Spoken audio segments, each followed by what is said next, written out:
Maroc-Algérie, la France fait un geste pour apaiser les tensions.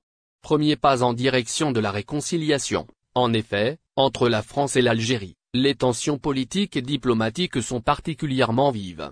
En cause, l'histoire commune aux deux pays ainsi que la décision française de soutenir le plan marocain d'autonomie pour le Sahara occidental.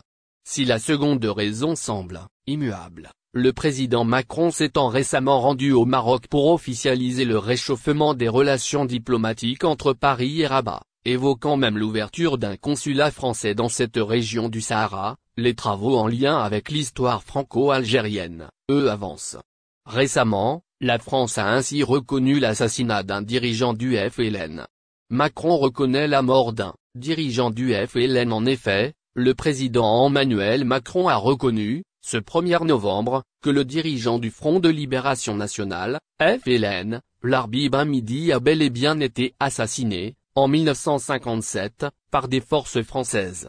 Ce dernier, qui était à la tête d'une zone autonome d'Alger, à partir de 1956, a bénéficié des aveux d'un ancien général, Paulo Sarès, qui démentait par la même occasion la version officielle.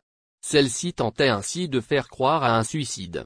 Une sortie qui ne manquera pas de faire réagir alors que le président algérien Abdelmadjid Tebboune œuvre depuis plusieurs années à ce que Paris reconnaisse certaines des atrocités commises lors de la période de colonisation en Algérie. Un appel ici entendu par le président Emmanuel Macron, auquel l'Algérie n'a pas encore répondu.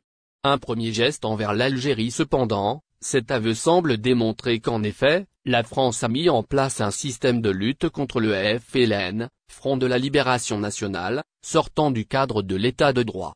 Les forces présentes sur place avaient alors bénéficié de l'octroi de certains pouvoirs spéciaux de la part de l'Élysée, pour enrayer les velléités d'indépendance de l'Algérie en son temps avant que le pays n'y accède finalement en 1960.